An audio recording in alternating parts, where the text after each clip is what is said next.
오늘 우리는 하이델베르그 유리문답 18번째 우리가 함께 말씀을 나누는 시간이 되었습니다.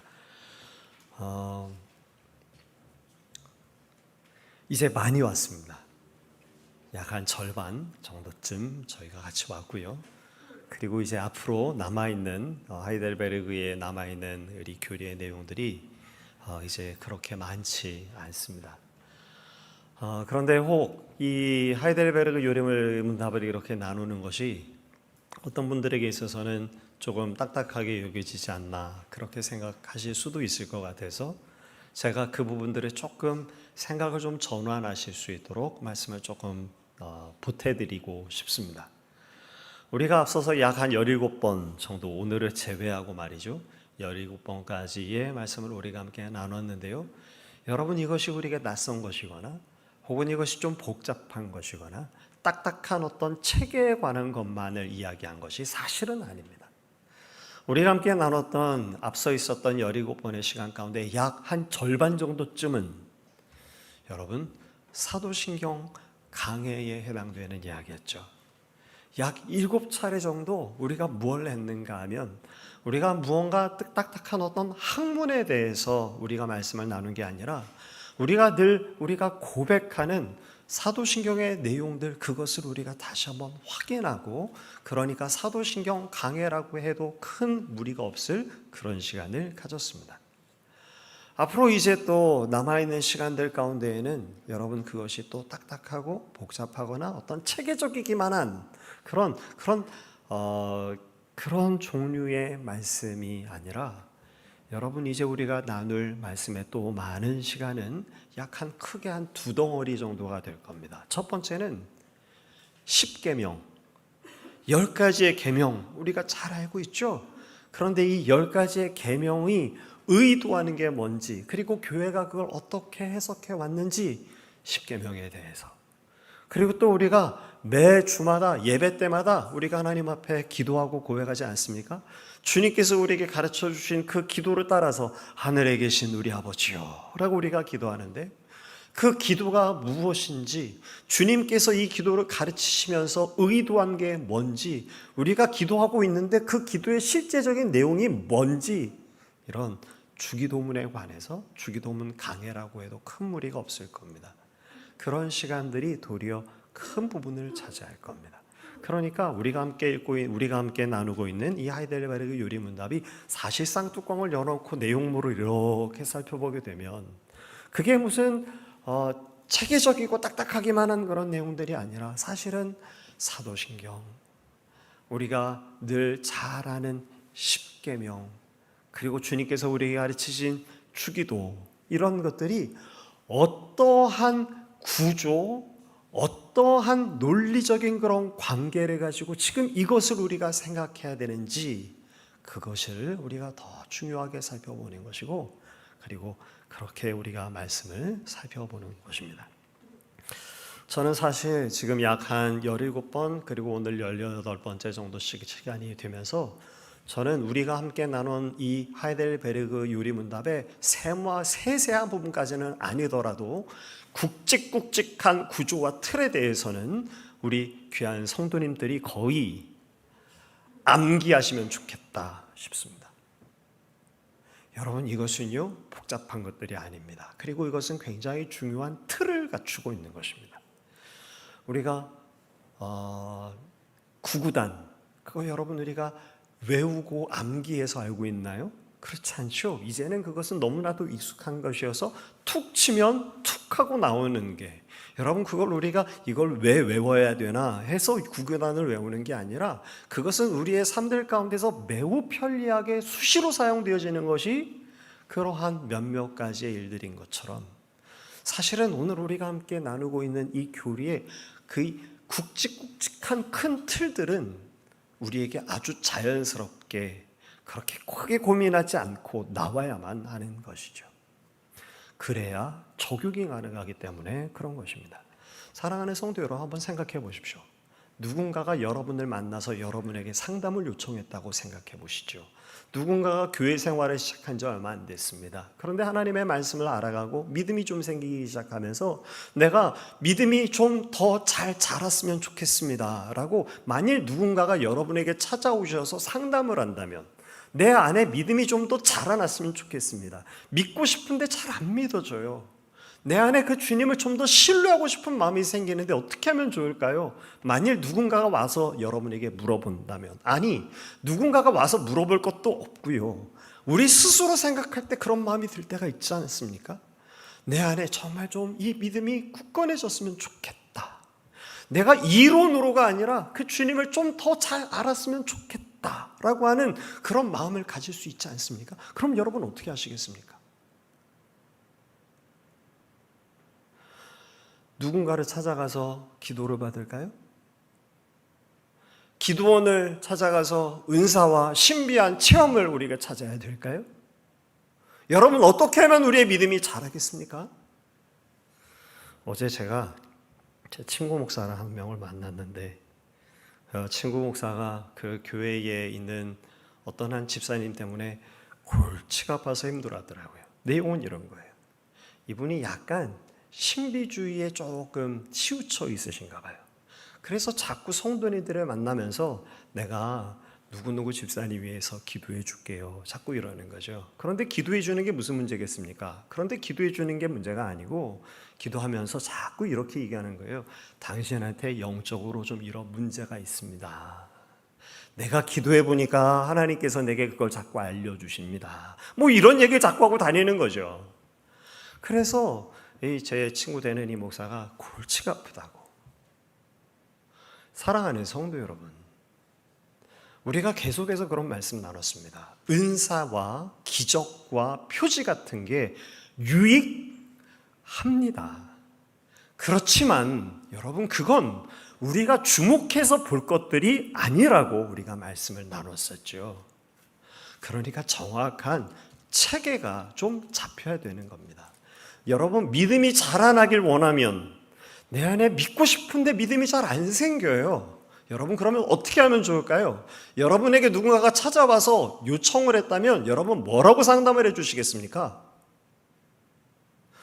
우리가 분명하게 교리를 통해서 큰 틀을 잡아왔습니다. 우리에게 믿음을 일으켜 주시는 분이 누구신가요? 성령님이시죠. 내가 열심히 믿어야지 결심해서 믿음이 생기면 얼마나 좋겠습니까마는, 여러분 그렇게 해서 믿음이 생기는 게 아니라고 우리가 이미 앞서서 계속해서 살피고 있지 않습니까? 믿음이 어떻게 생깁니까? 성령께서 우리에게 믿음을 주시는 겁니다. 그러니까 내가 한다고 될 문제가 아닌 거죠. 그런데 여기서 그치는 문제가 아닙니다. 믿음이 여러분 성령께서 우리에게 주시는데 우리 하나님께서 우리에게 믿음을 더하여 주실 때 즐거이 사용하시는 주된 수단이 있었다라는 거였죠. 기도를 열심히 하면 그러면 믿음이 생긴다. 여러분 그렇지 않았고요.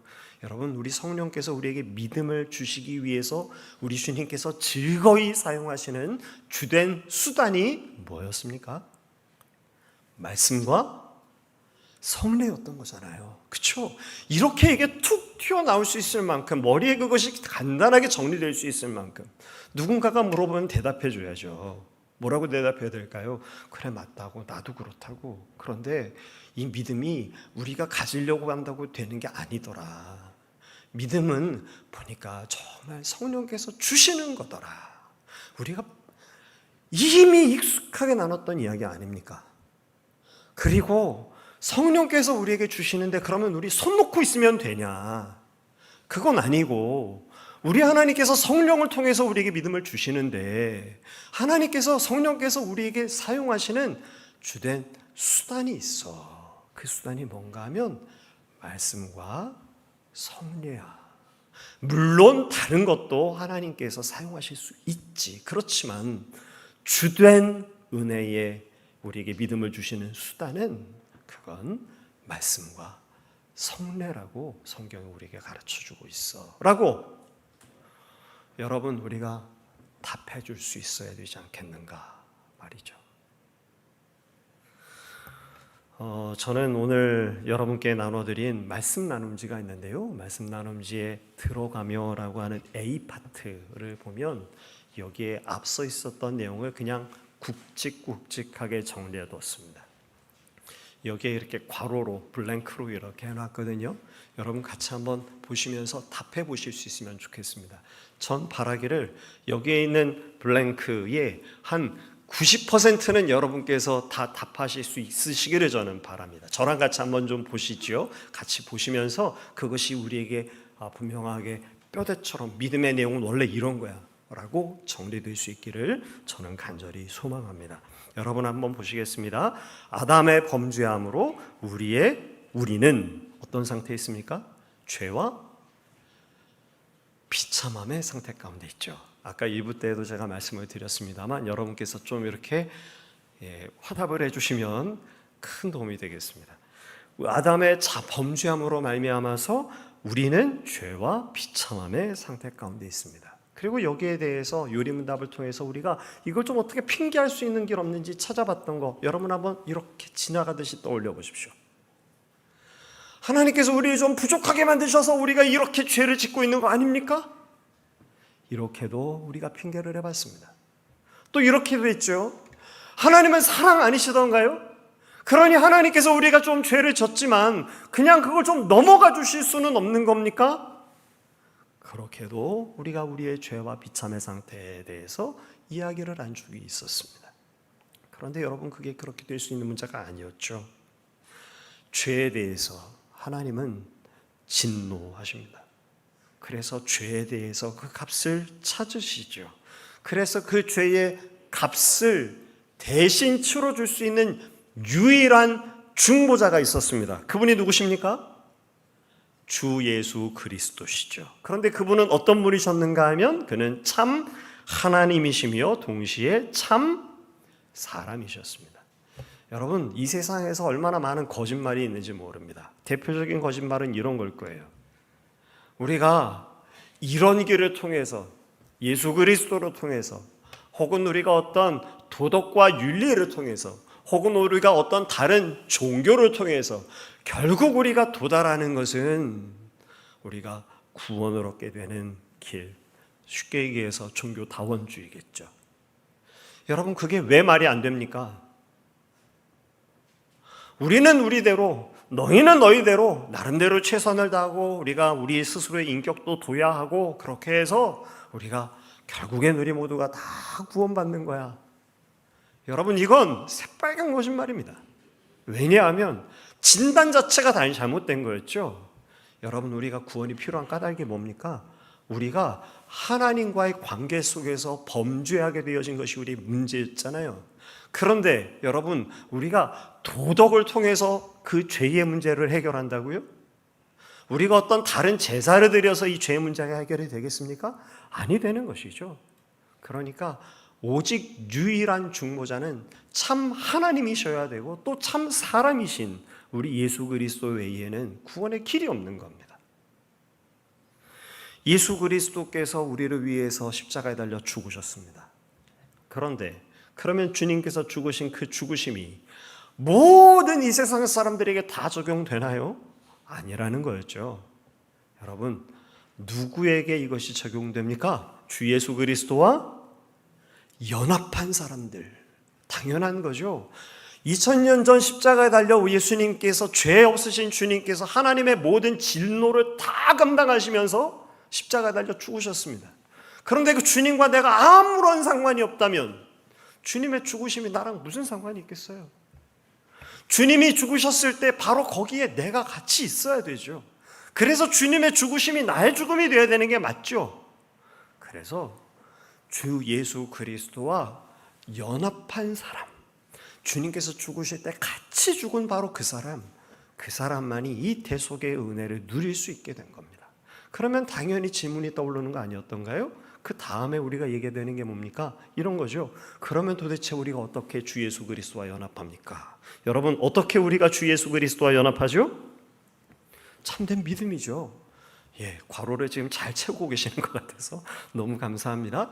참된 믿음으로 우리가 주 예수 그리스도와 연합합니다. 그런데 여러분 이 참된 믿음이 막연한 믿음입니까? 전 그런 분들 여러 번 봤어요.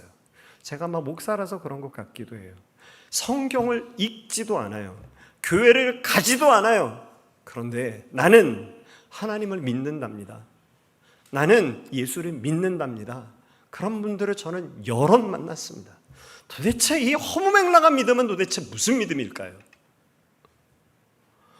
참된 믿음은 그래서 무엇이라고 말했습니까? 첫 번째로 확실한 지식이고, 둘째는 굳은 신뢰라고 그렇게 우리에게 가르쳐 주어서 성경을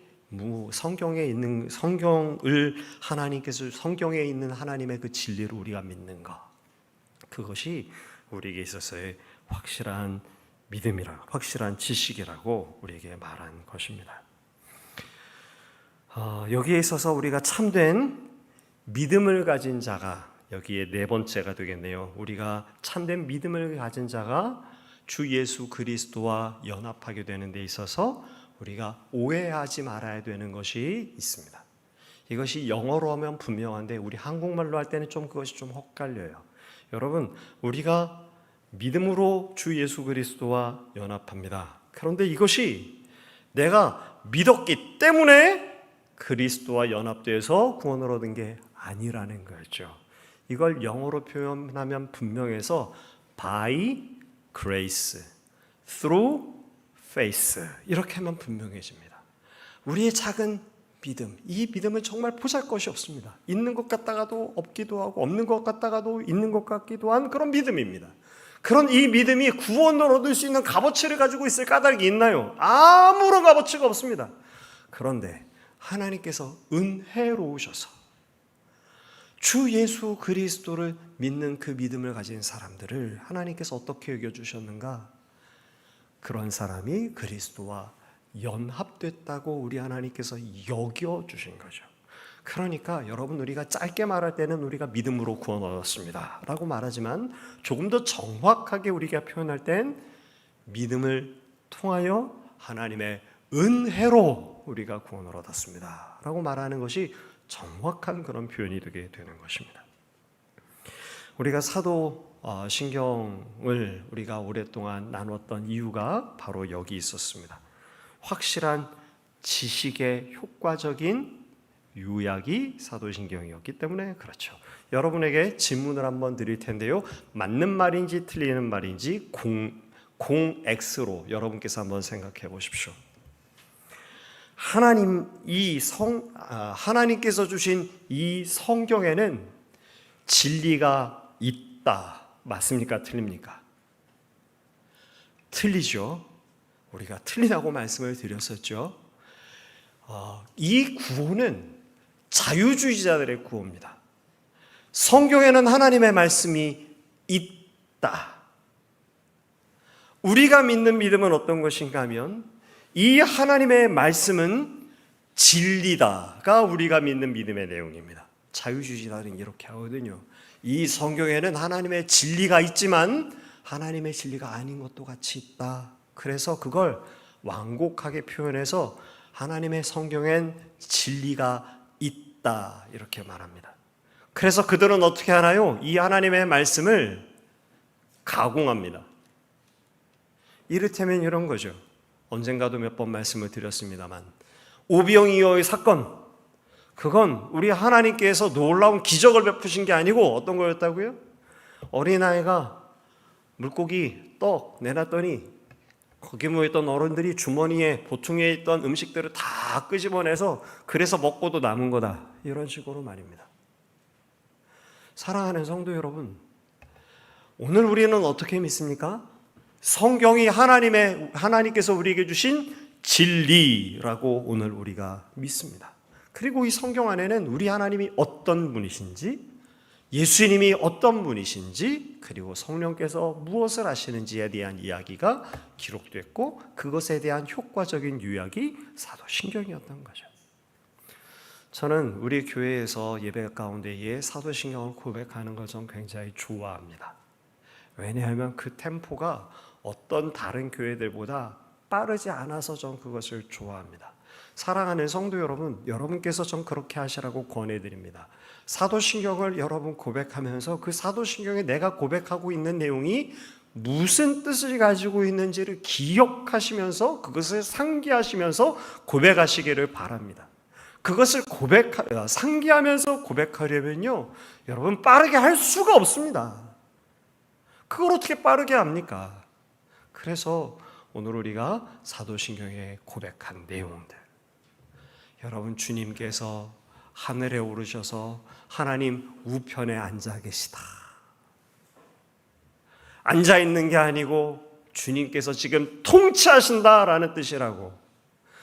그 주님께서 하늘에서 하나님의 나라가 이루어졌고 심판을 하시기 위해 다시 오신다라는 것을 우리가 주님 믿습니다라고 우리가 사도신경 가운데 성령께서 교회를 거룩하게 하시는 것에 대해서, 성령께서 우리에게 믿음을 주시는 것에 대해서, 우리가 다시 살 것에 대해서 우리가 그것을 믿습니다 라는 그런 고백들을 사도신경 속에 우리가 담아서 고백하는 거죠. 굳은 신뢰에 대해서 앞서 이미 말씀을 드렸습니다. 우리 안에 믿음을 주시는 분이 누구십니까? 성령님이시죠. 우리에게 믿음을 성령님께서 주시는데, 우리 성령님께서 우리에게 믿음을 주실 때 주요하게 즐거이 사용하시는 수단이 있습니다. 그게 뭡니까? 말씀과 성례라는 거였죠. 여러분 여기에 대해서 오해하지 마십시오. 성령께서 얼마든지 다른 모든 것들을 통해서도 우리에게 믿음을 더하여 주십니다. 우리가 신령한 꿈을 꿀 수도 있습니다. 우리가 방언을 말하고 우리가 은사를 경험할 수 있습니다. 그 일들을 통해서도 성령께서 우리에게 믿음을 더하여 주십니다. 물론입니다. 그러나 우리 주님께서 즐거이 사용하시는 주된 수단이 있는 것을 우리가 헛걸려서는 곤란한 거죠. 성례 역시도 우리 하나님께서 우리에게 믿음을 주시는 귀한 수단인데, 성례에는 세례와 성찬이 있다고 우리가 함께 나눴죠. 세례와 성찬에 대해서 더 길게 할 수 없습니다. 그런데 우리가 분명히 기억할 건 세례가 우리의 죄를 씻는다. 맞습니까? 틀립니까? 틀리죠? 틀리죠? 예. 세례가 우리의 죄를 씻는 거 아니죠. 우리가 계속해서 성찬 세례에 대해서 말씀을 나누면서 이건 뭐라고 그랬습니까? 표와 인이라고 그렇게 함께 나눴었죠. 주 예수 그리스도를 믿는 믿음 안에서 우리 하나님께서 은혜로 우리의 죄를 씻어 주십니다. 그런데 그걸 드러내는 표가 세례죠. 우리가 세례를 받았기 때문에 죄 씻음을 받았다. 그건 천주교 가셔야 되는 겁니다. 천주교는 그렇게 하니까요. 우린 그게 아니죠. 그건 표고 인입니다. 성찬도 마찬가지죠. 여러분 우리가 떡을 먹습니다. 그런데 이게 주님의 피로 변한 겁니까? 아니죠. 이것이 기념입니다. 그런데 성령께서 함께 해주셔서 그 일들 가운데 우리의 신령한 은혜를 덧입혀 주시는 겁니다. 어려우신가요? 아니죠. 네, 여러분 우리가 알고 있는 건데 조금 용어들에 대해서 조금 우리가, 원래 개념은 그런 거잖아요. 개념은 용어를 정확하게 우리가 갖고 있는 게 필요합니다. 그래서 여러분 이러한 기초적인 이러한 교리의 내용들은 우리가 정리해서 분명하게 갖고 있는 것이, 실제적으로 우리가 삶 가운데 부딪히는 신앙의 문제를 부딪히게 됐을 때, 그때 여러분 우리가 구구단이 그냥 자연스럽게 우리가 되는 것처럼 우리의 믿음의 중요한 순간순간들마다 그것이 큰 유익이 됩니다. 또 여러분 우리가 조금 나보다 연약한 믿음을 가진 사람들을 만날 때가 있잖아요. 여러분 그런데 그때 얼마나 중요합니까? 여러분 이런 거 있거든요. 고만고만한 어린이들이 모여서 고만고만한 수준에서 아무리 골머리를 짠다고 한들, 여러분 거기서 무슨 선한 게 나오겠습니까? 선한 게 나올 수가 없죠. 신앙생활을 10년 했고 20년 했고 30년을 했으면 그러면 어때야 될까요? 조금 더 우리가 장성한 자가 되어야 되지 않겠습니까? 단단한 음식을 먹는 정도쯤이 되어야 되지 않겠습니까?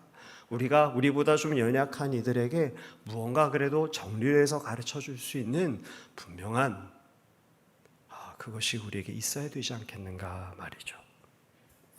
이제 오늘은 천국의 열쇠에 대해서 같이 말씀을 나눌 차례입니다. 오늘로써 이제 부가 한 번 더 끝나고 다음 주부터는 이야기의 주제가 좀 바뀌게 될 텐데, 여러분, 우리 주님께서 우리에게 성령의 천국의 열쇠를 주신다, 그런 말씀을 들려주고 계십니다. 먼저 이 천국의 열쇠가 뭘까요? 천국의 열쇠가 무엇이라고 말했는가 하면 같이 한번 따라 하시겠습니다. 복음을 강론하고 설명하는 것. 복음을 강론하고 설명하는 것. 복음을 강설하는 것이, 그것이 천국의 열쇠입니다. 우리 주님께서 사도 베드로에게 이 천국의 열쇠를 주신다고 말씀하셨고, 그리고 이 천국의 열쇠가 오늘 우리에게까지 계속 전해지고 있습니다. 복음을 강론하는 것, 이것이 천국의 열쇠라고 표현한 것, 이건 참 흥미로운 그런 표현이죠. 열쇠는 어떤 건가요? 열기도 하고 닫는다라는 겁니다. 그러니까 다시 말해서 천국의 문을 열기도 하고 닫기도 하는데, 그 천국의 문을 열기도 하고 닫기도 하는 것이, 복음을 강론하는 바로 그것이 천국의 문을 열기도 하고 닫는 것이다 라는 거죠. 여러분이 가지고 계신 나눔지의 뒷면에 3번을 여러분께서 한번 보십시오. 이 열쇠가 어떻게 천국의 문을 열고 닫을까요? 여기 첫 번째 문장 같이 한번 한 목소리로 읽어보겠습니다. 말씀이 바르게 선포되면 이라고 시작한 부분을 같이 함께 읽어보시죠. 함께 읽겠습니다. 말씀이 바르게 선포되면 사람들은 받아들이고 믿거나 혹은 믿지 않고 거부하는 둘 중의 하나를 선택해야만 합니다. 그래서 믿는 자에게는 하나님의 나라, 천국의 문이 열리고 거부하는 자에게는 천국의 문이 닫힙니다. 그러니까 천국 문이 어떻게 열리는 것인가 하면, 주 예수 그리스도를 믿으라 라고 하는 이런 복음이 전하여질 때, 그 주님께서 우리를 어떻게 사랑하는지를 말씀할 때, 그리고 그것을 믿는 자들에게 천국의 문이 열린다라는 거죠. 그런데 또 그 천국 문이 늘 열려 있기만 한 것이 아니라는 사실을 여러분 이 시간 귀하게 받으시기를 저는 간절히 소망합니다. 천국 문이 늘 열려 있어서 그저 웰컴 하기만 한다면 얼마나 좋을까요? 그런데 성경을 보니까 그렇지 않습니다. 이 천국의 문이 열리지만 또 닫힙니다. 누구에게 닫힐까요? 그 주 예수 그리스도를 믿으라고 초청하시는 우리 하나님의 그 친절한 그 초청에 응하지 않을 때, 초청을 받았음에도, 성령의 은혜를 맛봤음에도 성령을 거역하는 일들을 행할 때, 하나님의 은혜를 맛보았음에도 불구하고 마치 하나님의 은혜를 전혀 맛본 적이 없는 것처럼 그렇게 살아갈 때, 그런 이들에게 천국의 문이 닫힌다고 가르쳐주고 있는 것입니다. 그러니 사랑하는 성도 여러분, 이 점에 있어서 우리가 생각하여 본다면, 이 천국의 열쇠가 되어지는 복음을 강론하는 것이, 복음을 강론하여 설명하는 것이 얼마나 중요할까요? 그래서 목사가 예배 시간 가운데 강단에 서서 행하는 설교가 모두 이 천국의 열쇠라고 말할 수가 없는 것입니다. 천국의 열쇠는 이 하나님의 복음의 말씀이 온전하게 전하여지고, 그리고 그 하나님의 주시는 그 친절한 초청과, 그리고 그 초청에 거부할 때에 천국의 문이 닫힌다라는 사실이 분명하게 전하여질 때, 그것이 열쇠가 되는 것입니다. 참 죄송스러운 말씀인데요, 저는 사실 CTS나 그런 방송을 좀 즐겨보지 않습니다. 왜냐하면 CTS나 여러 많은 방송에서 정말 복음을 귀하고 깊게 다루시는 귀한 복음의 말씀이 참 많이 있습니다. 그래서 그 말씀을 들을 때 심장이, 마음이 뜨거워지고 그리고 그것이 큰 은혜가 되기도 합니다. 그런데 여러분, 안타깝게도 그런 참된 복음의 말씀이 많은 것보다, 아니 그보다도 더 많이 복음이라는 이름으로 복음이 아닌 것이 전해질 때가 얼마나 많은지 또 모릅니다. 분명히 감동적입니다. 분명히 은혜스럽습니다.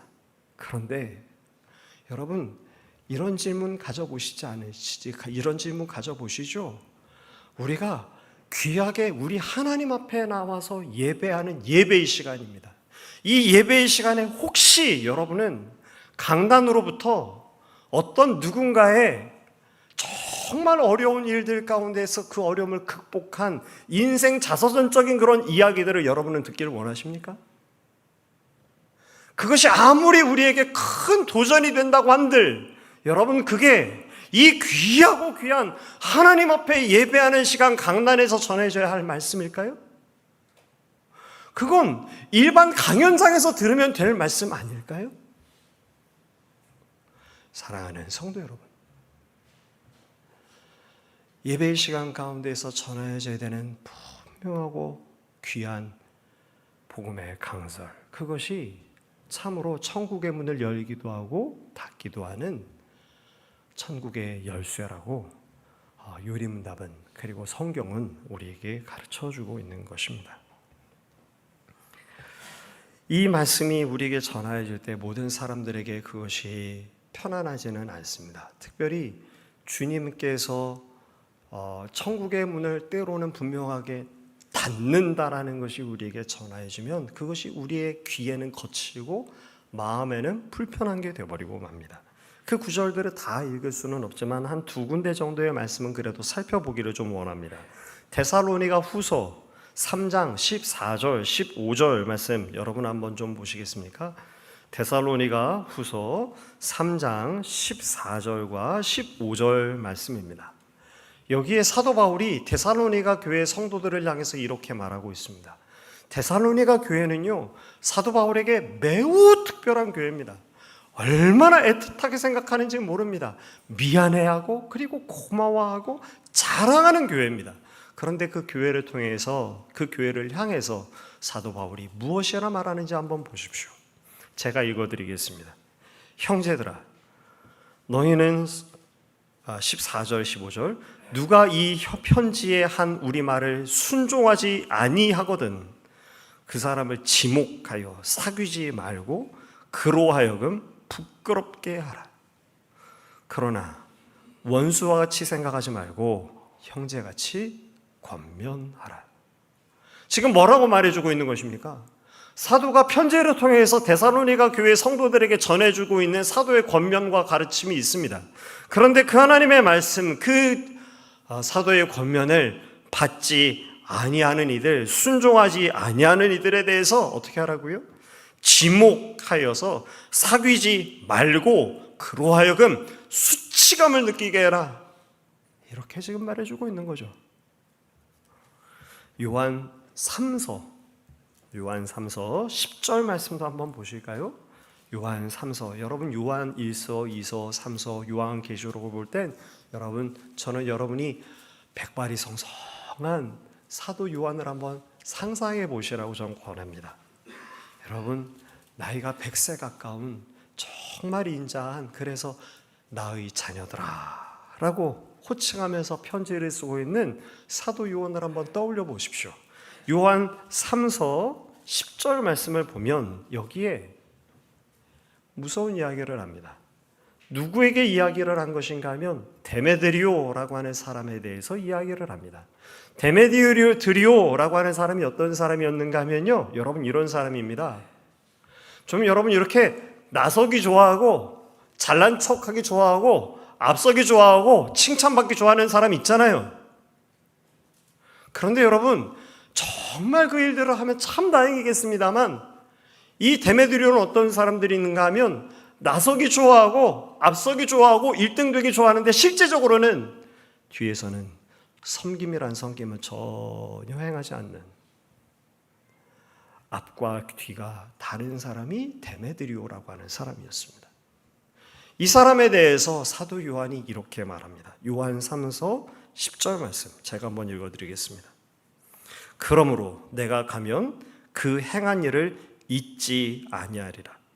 그가 악한 말로 우리를 비방하고도 오히려 부족하여 형제들을 맞아들이지도 아니하고 맞아들이고자 하는 자를 금하여 교회에서 내쫓는도다.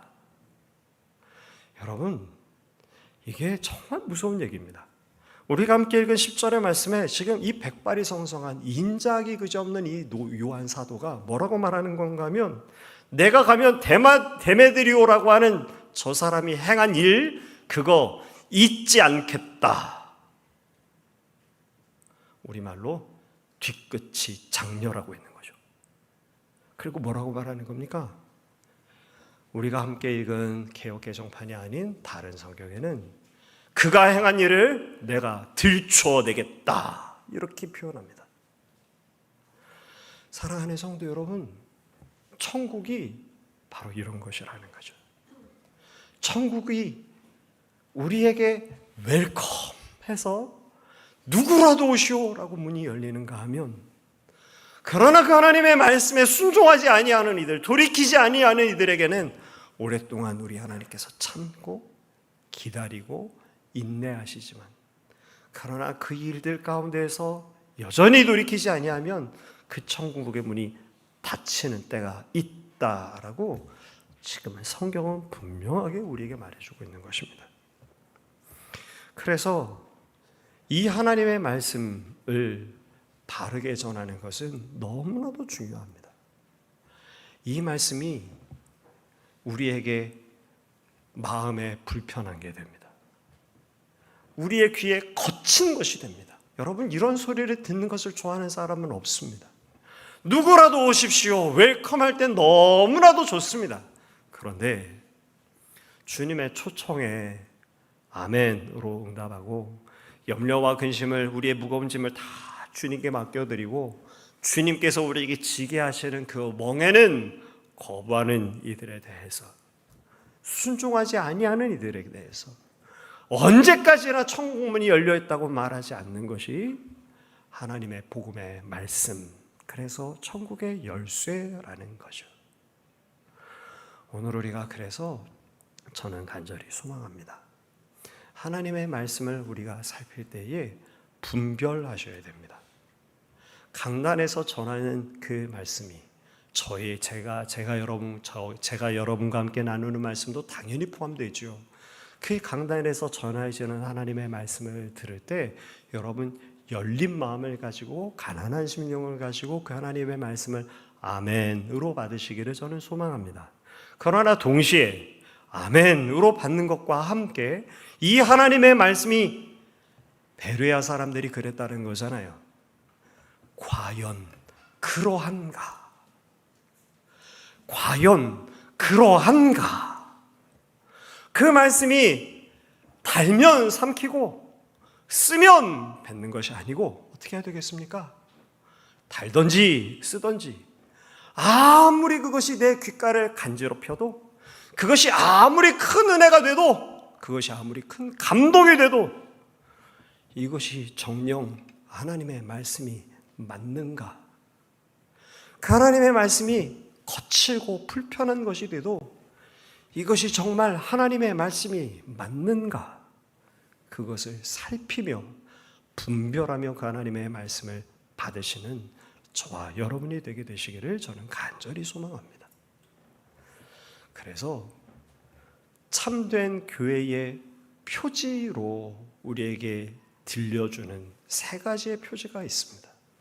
나눠드린 나눔지의 마지막 부분에 그것을 적어드렸습니다. 참된 교회의 이거 제가 정하는 게 아닌 거죠. 참된 교회의 세 가지의 표지가 있습니다. 그것은 무엇인가요? 우리가 함께 읽어보실까요? 시작.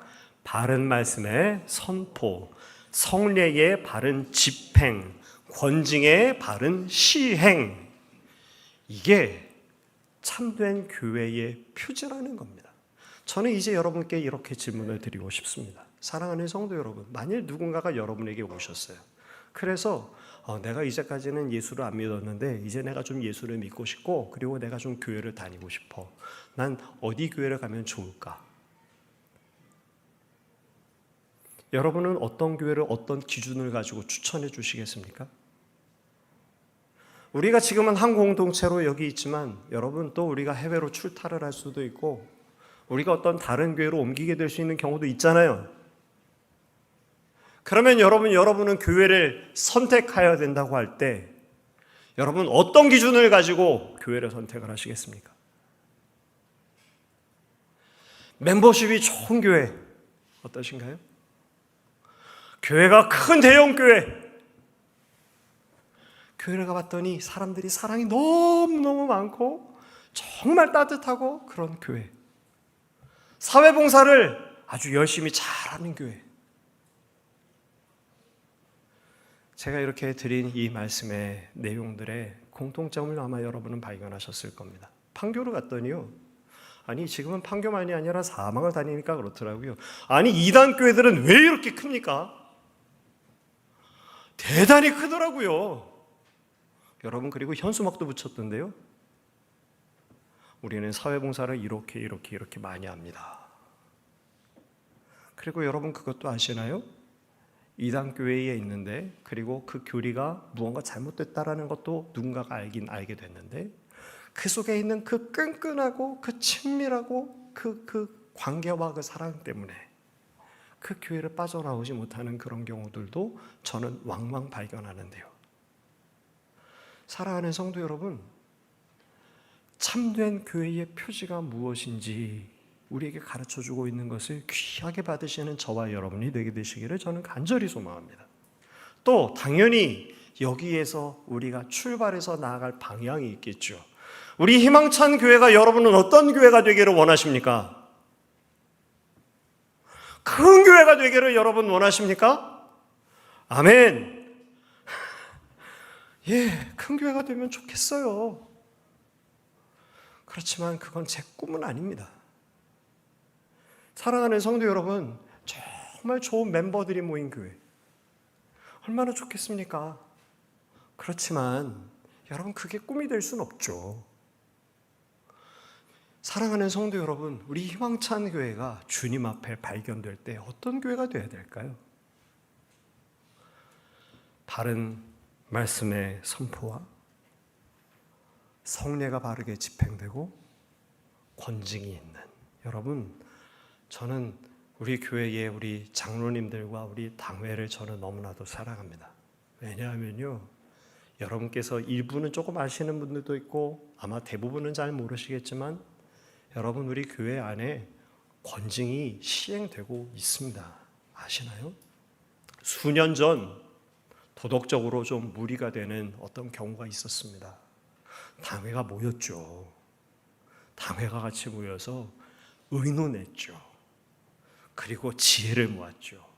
그리고 그 사람을 만났죠. 이야기를 들었죠. 경고를 하죠. 그에게 있어서 돌이키고자 하는 뜻이 분명하다 판단했기에 그 일들을 우리 온 회중과 함께 다 나누지는 않았지만, 여러분 이걸 목사하는 사람이 마음대로 자기 멋대로 할 수 있는 거 아니잖아요. 그렇게 하면 안 되는 거잖아요. 당회가, 우리 교회가 권징을 시행하고 있습니다. 그래서 저는 우리 희망찬 교회가 참 좋습니다. 왜냐하면 우리 교회 안에 이런 바른 말씀과 바른 성례와 권징이 귀한 것을 우리가 알아서, 그래서 그 방향으로 나아가기 위해 우리가 꿈꾸고, 그리고 그 방향을 위해서 기도하고, 그리고 그렇게 나아가고 있기 때문에 그런 거죠. 이제 우리가 같이 기도하기를 원합니다. 오늘 우리가 우리에게 천국의 열쇠로 복음의 강설이, 바른 말씀의 선포가 바로 천국의 열쇠라는 것을 우리에게 가르쳐 줬는데, 이제 그러면 우리가 어떻게 기도할까요? 하나님, 오늘 우리 희망찬 교회 안에, 아니 하나님 우리 한국교회 안에 바른 말씀의 선포가 있을 수 있도록 주님 도와주시고, 하나님 그 하나님의 말씀이 가감없이 우리에게 전하여질 때 그 하나님의 말씀을 받을 수 있는 귀와 마음도 하나님 우리에게 더하여 주시옵소서. 우리가 기도하기를 원합니다. 그리고 더 나아가서 하나님 우리 한국교회를, 그리고 우리 교회를 참된 교회로 주님께서 세워 주시옵소서. 우리가 이 시간 잠시 우리 하나님 앞에 기도하겠습니다. 거룩하고 전능하신 아버지, 하나님의 말씀이 참으로 귀하고도 귀합니다. 우리에게 천국의 문을 열어주시는가 하면, 아버지 하나님, 이 하나님의 말씀이 우리가 주를 믿는 것이 얼마나 심각하고 중차대한 일인 것인지를 하나님 주님께서 우리에게 가르쳐 주십니다. 아버지, 그 말씀을 우리가 잘 받을 수 있도록 하나님 우리를 도와주시옵소서. 바른 말씀이 선포되고 성례가 바르게 집행되고 권징이 수행돼서 성도를 온전하게 하는 아버지 하나님 그런 참된 교회가 될 수 있도록 하나님 오늘 우리 교회를, 그리고 우리 한국교회를 주님께서 붙드시고 축복해 주시옵소서. 함께하여 주시기를 간절히 원합니다.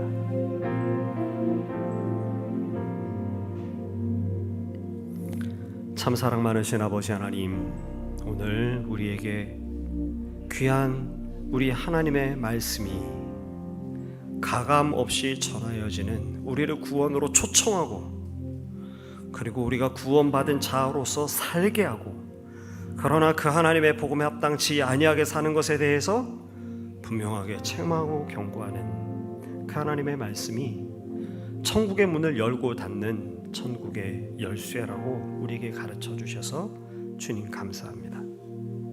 하나님 우리 한국교회 안에, 그리고 우리 희망찬 교회 안에 하나님이 분명한 하나님의 말씀이 가감없이 그리고 담대히 전하여지게 하여 주시고, 하나님 그 하나님의 말씀을 받는 오늘 우리가 그 하나님의 말씀이 과연 그러한가 분별하여, 과연 그러하거든 그 하나님의 말씀을 우리가 기꺼이 받을 수 있는 하나님의 사람들 우리가 될 수 있도록, 그리하여 우리가 주 앞에 온전한 하나님의 사람으로 주 앞에 설 수 있도록 도와주시옵소서. 예수님의 이름으로 간절히 기도합니다. 아멘.